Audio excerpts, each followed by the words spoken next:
So good morning, ladies and gentlemen. Thank you for attending my presentation here. So today I'm going to talk about the impact of the shape of the acquisition surface on the effectiveness of our ISS internal multiple attenuation algorithm and elimination algorithm. And I will provide an analyze, analytic analyze in the math, and then provide a response to this challenge. And before I go into the detail of today's topic, I would like to briefly summarize my PhD work because I'm graduating this year. And so, yes, okay, so in seismic exploration experiments, the data processing can be described by a seismic chain, which contains a series of subsequent data processing procedures. And here is a seismic processing tree owned by M-OSRP, which corresponding to the contribution to each step of the seismic processing chain. And my PhD work includes two parts, and the first part resides in the degaussing part, and the second part is the internal multiple parts. And the two topics are the following. The first one is the initial test for the new two-step strategy of degaussing that was described by Jingwu earlier this morning on a non-horizontal acquisition surface in marine tow streamer case. And the second topic, second topic is today's main topic. So let me briefly go through the first topic, which is the work I did last year. So as you all know, there are two. I mean, the degaussing is a very important and still remain open challenging today. And there are two famous methods for degaussing. The first one is the PV degaussing method, which serves as a standard industrial degaussing method today. And when you have a horizontal measurement surface, this PVD degaussing method can provide a satisfying degaussing result on your cable. But when the assumption is violated, which means that your acquisition surface is not horizontal, then the effectiveness of this PVD method may suffer. And the second method I'm talking about is the green theorem degaussing method. And this green theorem degaussing method can adapt the shape of the acquisition surface while performing the degaussing task. But the limitation of this method is due to some numerical issue, which you see earlier this morning. The green theorem method cannot output the degaussed result exactly on your cable. So people might ask, what if we want to degauss the data on our non-horizontal acquisition surface? So last year, Jingwu came up with her famous two-step strategy to achieve this goal. The first step is to perform the green theorem degaussing method to predict the degaussed data on a shallower horizontal measurement surface. And the second step is to use the green theorem one-way wave field prediction method to bring that degaussed data on the shallow horizontal measurement surface back to your non-horizontal measurement surface. And what I did was last year was Zhang and I provided the first numerical example on this method, both in 1D Earth 2D source and 1D Earth 3D source cases to illustrate the effectiveness of this method. Okay, so that's all for what I did last year. Let's get into today's main topic, which is the impact of the shape of the acquisition surface on the ISS internal multiple algorithms. So the current version of the ISS internal multiple attenuation algorithm and elimination algorithm both requires a horizontal acquisition surface. But this requirement might not be always satisfied, which means that sometimes your acquisition surface might be non-horizontal. And this will happen usually in two cases. The first case is the tow streamer in your marine case, which you will have the feathering issue. And the second case is for onshore and ocean bottom, and that's due to the topography of your ocean bottom and your land. So for the first case, for the marine case, the topography of the acquisition surface was typically unknown. But as far as I'm concerned now, there are new technology that allows the coupling of the GPS device and your receivers to acquire the information about the topography of your feathering cables. And for the second case, the onshore and ocean bottom case, well, the topography was and is typically unknown. Known.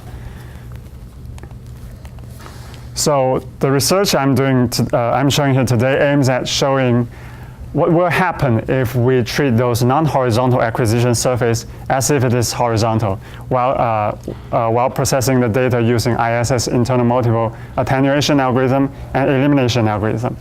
And if the result is far from satisfactory, how can we fix this problem?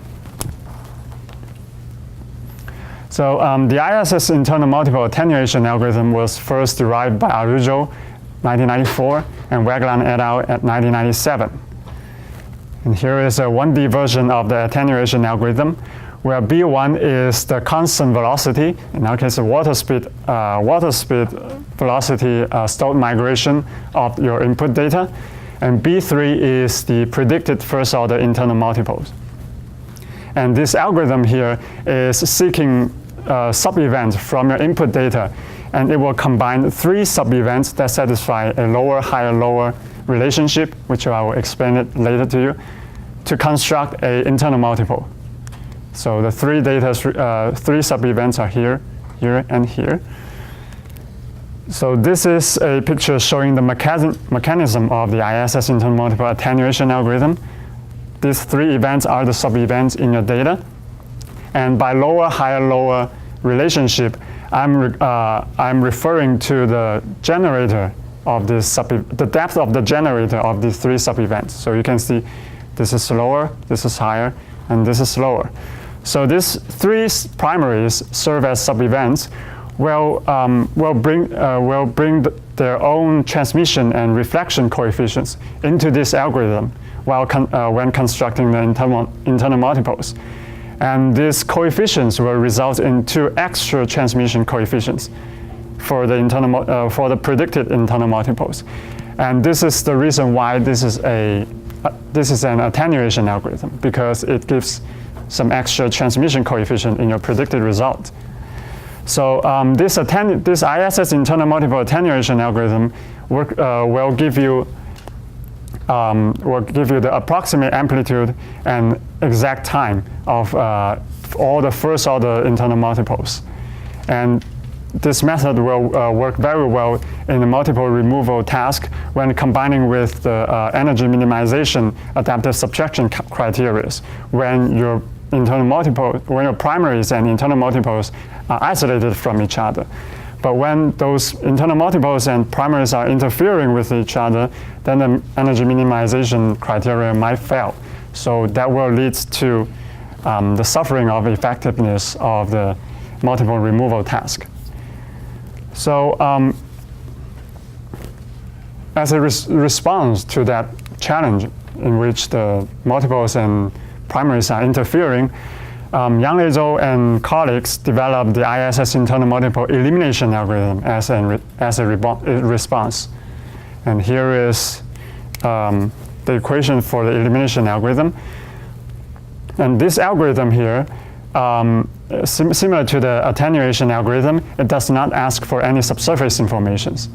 But the difference is this algorithm can give you the exact time and exact amplitude of all the first order internal multiples. So compare with the previous attenuation algorithm, we can see that the middle B1 here becomes an intermediate f function, which also depends on your data B1.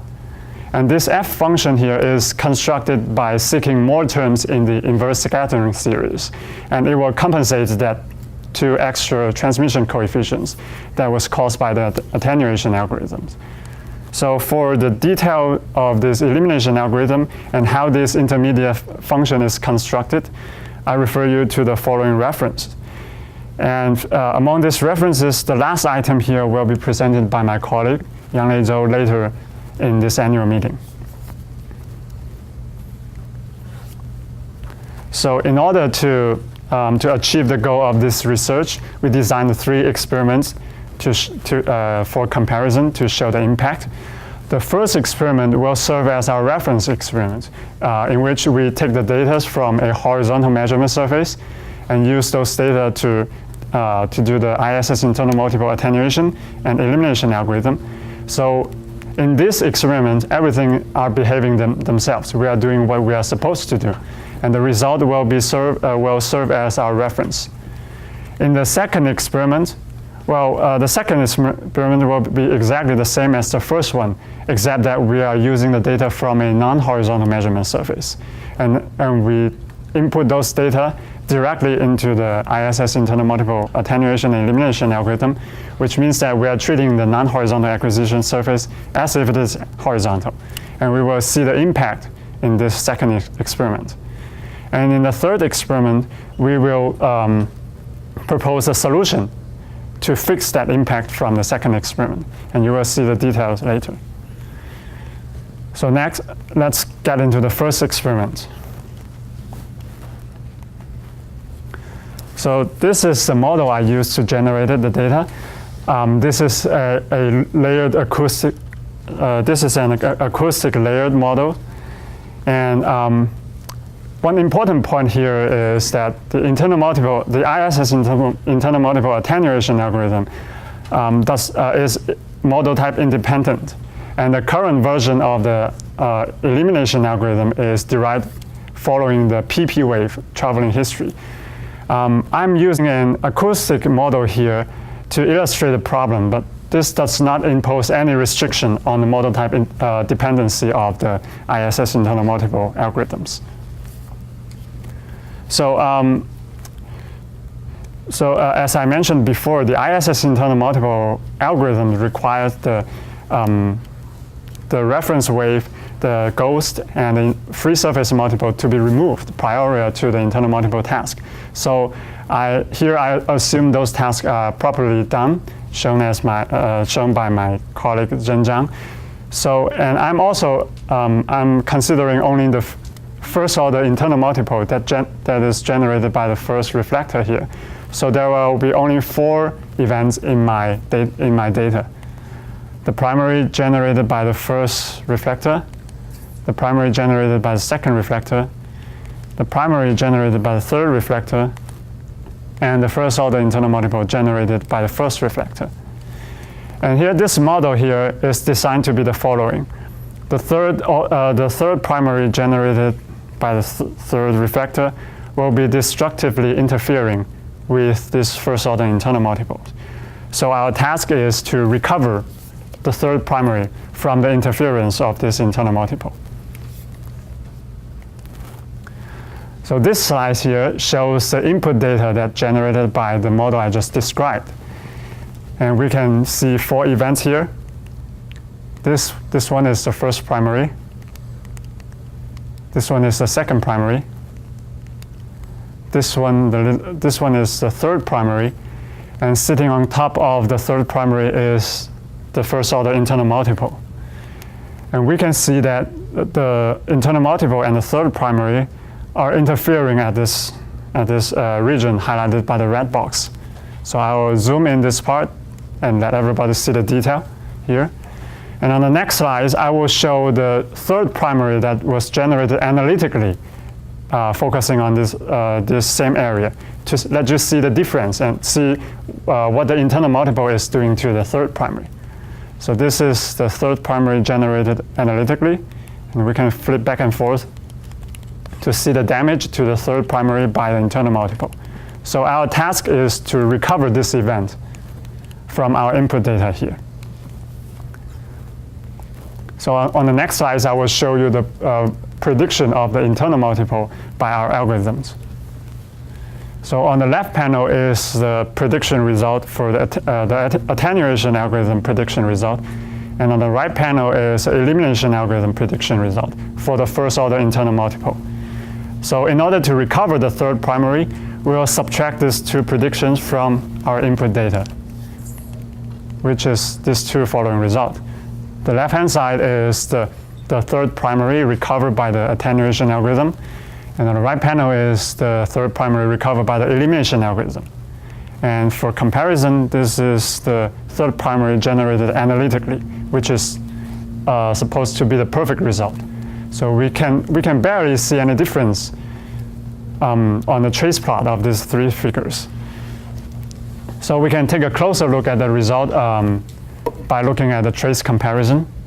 So the black solid line here is the analytic third primary generated by the reflectivity method. And the red dashed line here is the third primary recovered by the elimination algorithm. And the blue dashed line here is the primary that was recovered by the attenuation algorithm. So we can see that the recovery by the elimination algorithm matched very well with our analytic result. And the result by the recovery by the attenuation algorithm give us a result that have a slightly smaller amplitude than the actual one. So which means that when we are doing the horizontal acquisition, which is assumed by the ISS internal multiple algorithms, then these two methods are delivering the promises, which for the attenuation algorithm will give the approximate amplitude of the internal multiple, and for elimination algorithm it will give the exact amplitude of the internal multiple. So this is the result for our first experiment. Let's take a look at the second experiment, which we treat the non-horizontal acquisition as if it is horizontal. And in this case, we are using the same model here, same acoustic model, but the difference is now we are collecting the data on a non-horizontal acquisition surface. And this acquisition surface can be described by a cosine function here. So this slice here shows the input data corresponding to the model.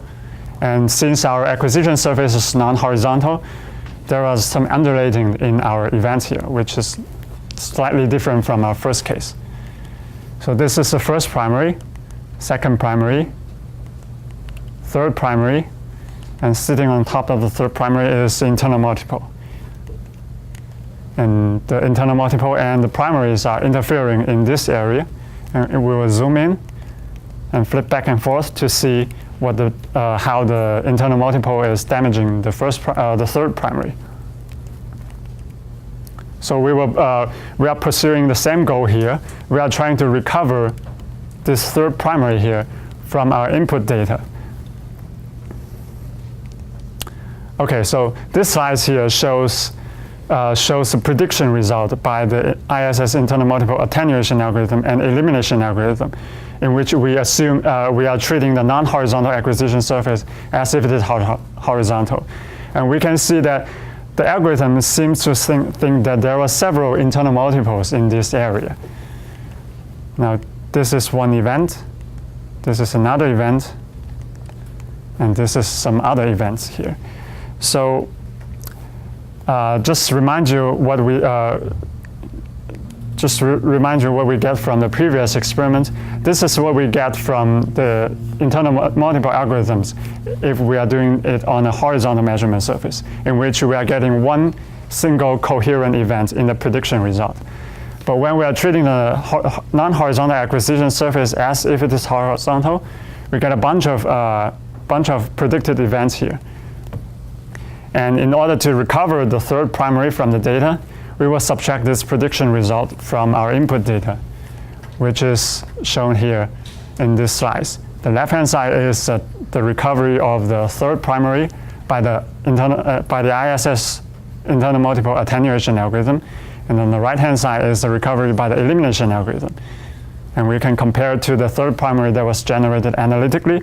We can see that this is obviously not what we're expecting from the ISS internal multiple algorithms. And since we are treating the non-horizontal acquisition as if it is horizontal, we got a bunch of artifacts here in our prediction result. And we can see from the trace comparison here that the internal multiple algorithm is messing up the primaries when we are treating the non-horizontal acquisition surface as if it is horizontal. So a reasonable question to ask is, what makes the algorithm fail when the measurement surface is non-horizontal and we are treating it as if it's horizontal? One very important reason is that the current version of the ISS internal multiple attenuation algorithm and elimination algorithm are derived from the inverse scattering series with the assumption of a horizontal acquisition surface. So the mechanism of the current algorithm will not recognize the shape of your acquisition surface, and this will affect the effectiveness of the algorithm. And since this internal multiple algorithm is working in the pseudo-depth domain, and the mechanism is operating the water speed stope migration result, we can take a look in the math detail in the stope migration result from both horizontal acquisition and non-horizontal acquisition to see how the shape of the acquisition surface is impacting the stope migration result, and hence impacting the multiple prediction result.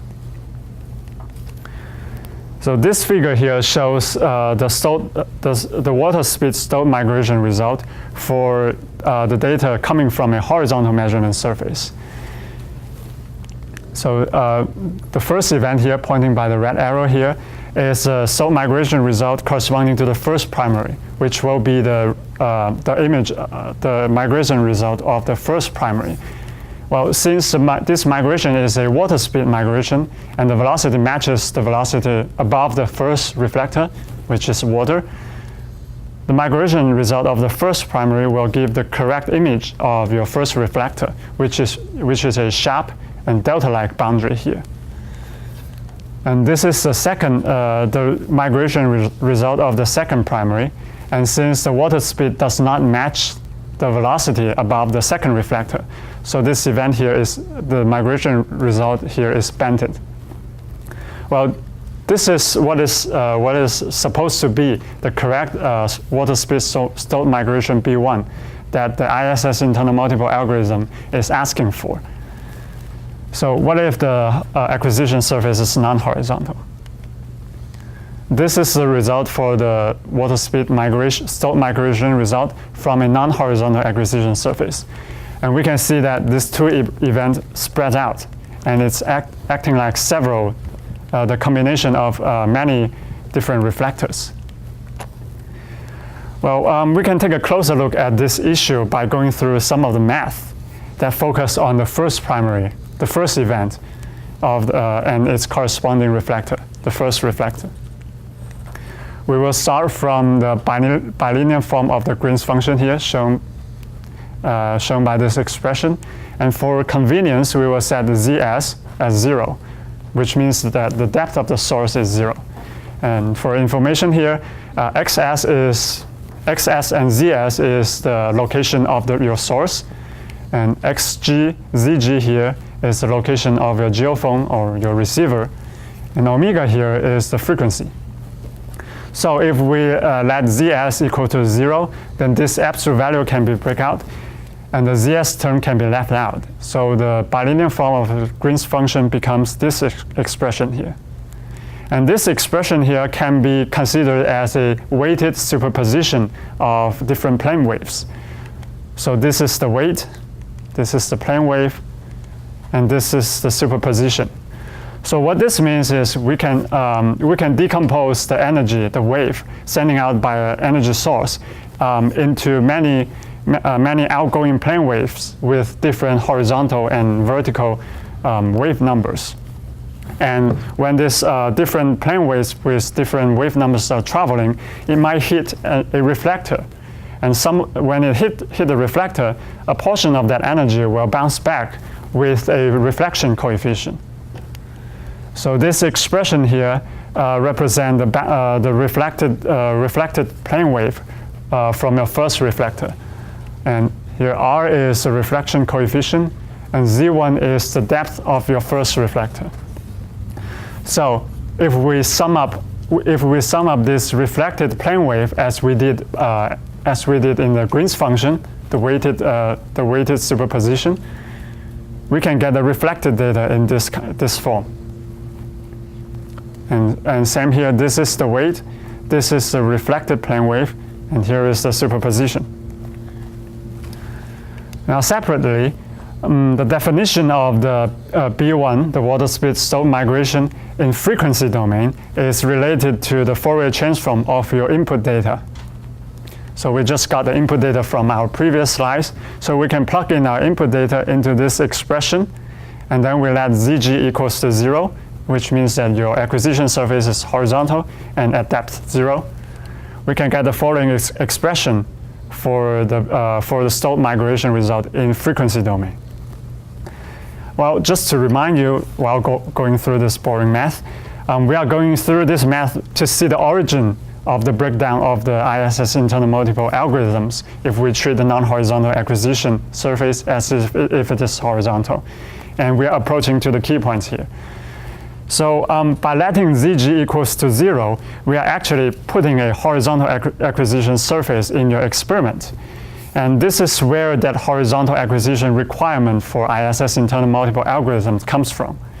And I will further go through a few more steps in math to show you how this ZG equals to 0 requirement here leads you to the correct migration result that the ISS internal multiple algorithm is asking for.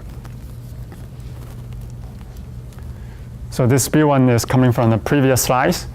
We can see that there are two exponential terms with respect to the variable xg minus xs here, which is your offset. So the first step we do here is we put these two terms together and integrate them first. And it turns out that this integral here is by definition a delta function. So we just replace it with a delta function with respect to ks prime minus k here. So if we further carry out the integral with respect to ks prime here, we are just simply replacing the variables related to ks prime by the variables related to k.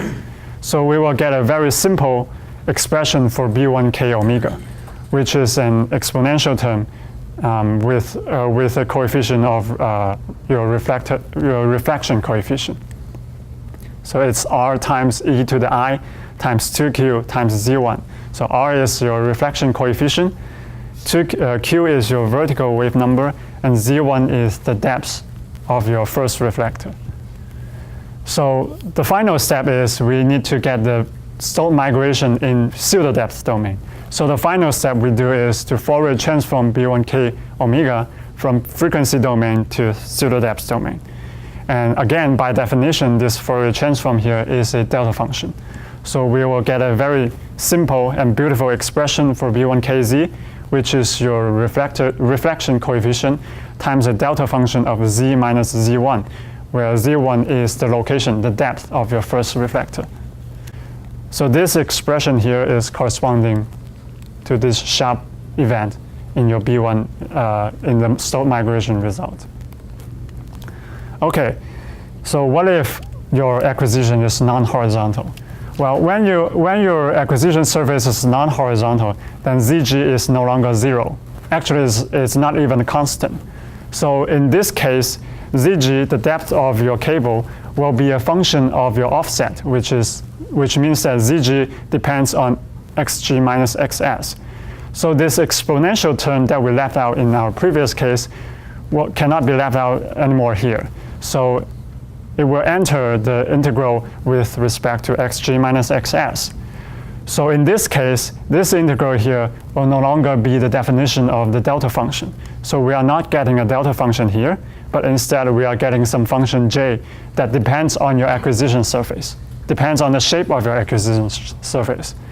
So if we further carry out the math, we will not get the simple expression, the simple exponential expression for b1k omega. And if we further Fourier transform the result, we will not get a delta function for b1kz. And instead, we will get some function that depends on the shape of your acquisition surface. So this result here is corresponding to this b1. We can see that this is not a sharp boundary, and it acts like there are many reflectors here. So the spread of those events you just saw here can be treated as the combination of several delta functions with wrong reflection coefficient and with wrong locations. And each of these delta functions will be interacting with each other in the internal multiple algorithms, and this will lead to those several false prediction of the internal multiples you saw previously in our second experiment.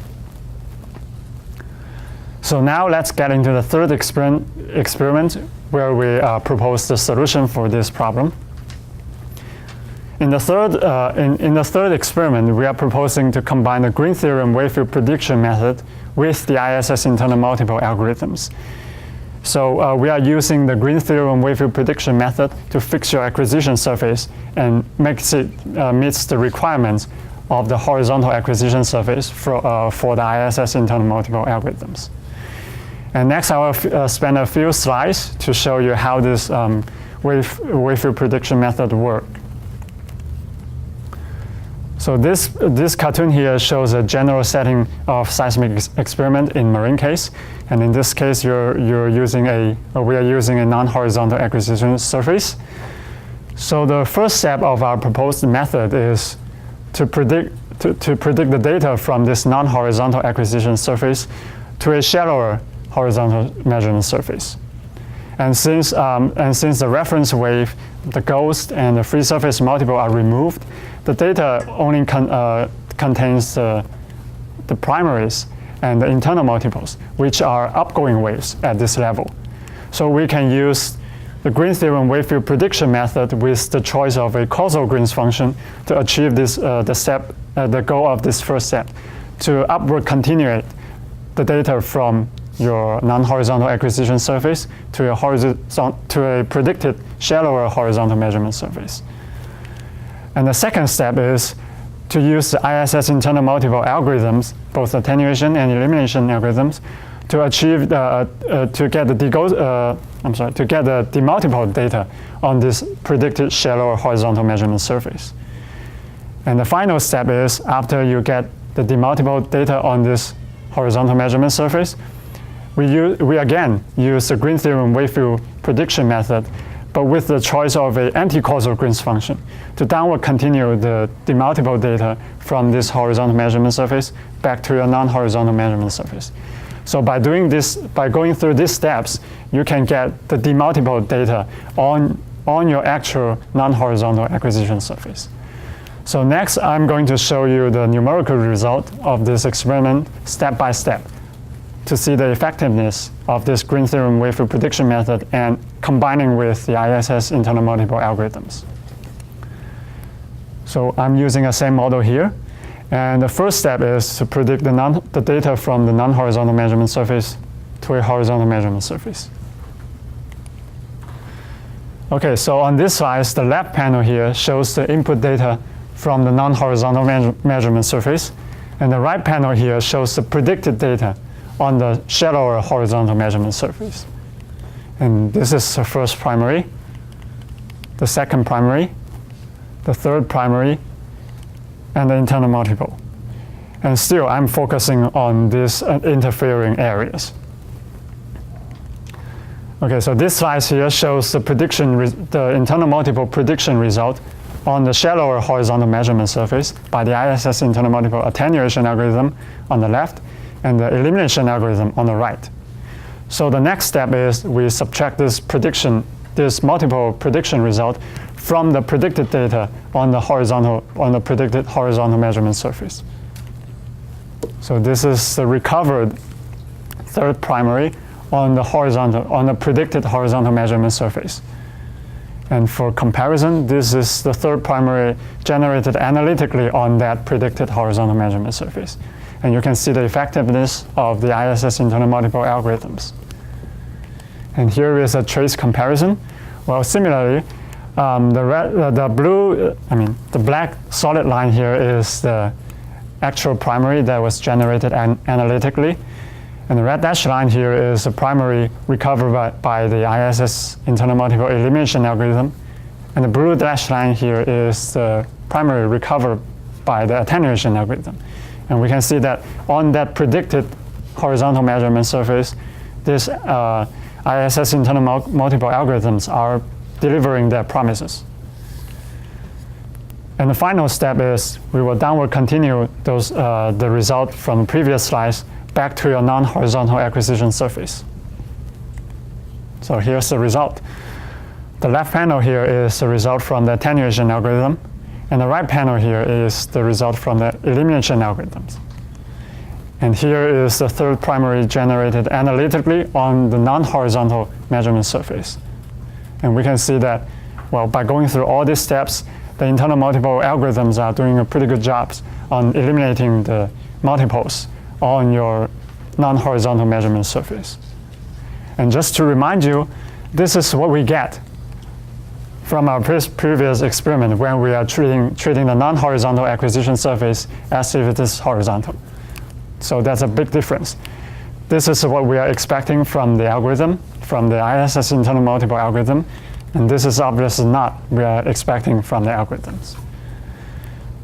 So this is a trace comparison for the third experiment, and we can see that the ISS internal multiple algorithms are exactly delivering their promises to recover the third primary with an exact amplitude, and for attenuation algorithm is with an approximate amplitude. Okay, so I would like to draw the summary here. So the promise of the ISS internal multiple algorithm is to output the internal multiple from internal multiple in your data without asking for any subsurface informations. Well, asking for no subsurface information does not mean that the algorithm is asking for nothing. Well, first of all, the algorithm is asking for data, and then it's asking for the data to be properly degaussed and free surface multiple removed and reference weight removed. And it turns out that in order to get an effective prediction for the internal multiple, the information of the topography of your acquisition surface is also needed. And we just see from this from the analytic analysis of the B1 that there is a intrinsic requirement of a horizontal measurement surface sitting in the middle of the current ISS internal multiple attenuation algorithm and elimination algorithms. And we went through several numerical experiments to see the consequences if you ignore the topography of the acquisition surface. So the first figure here shows the multiple elimination result on a horizontal measurement surface where everything behaves themselves. And this is what we are expecting from the ISS internal multiple algorithms. And the second experiment, we ignore the topography of the acquisition surface. We treat the non-horizontal acquisition surface as if it is horizontal, and we get a mess here in our output data. And this is what people want from the internal multiple algorithms. And in the third case, we predict a horizontal measurement surface from a non-horizontal measurement surface, and this is the demultiple result on that predicted horizontal measurement surface. And finally, we bring this result down from the predicted horizontal measurement surface back to your original measurement surface. So this one is what we are looking for here, the demultiple result exactly on your non-horizontal measurement surface. So the point is, it is very important to remember that there is a horizontal acquisition requirement sitting in the middle of the current ISS internal multiple attenuation algorithm and elimination algorithm. And if you want to perform the demultiple task on a non-horizontal measurement surface, you need to combine the green theorem wave field prediction method with the current ISS internal multiple algorithm to get an effective demultiple result. Thank you very much.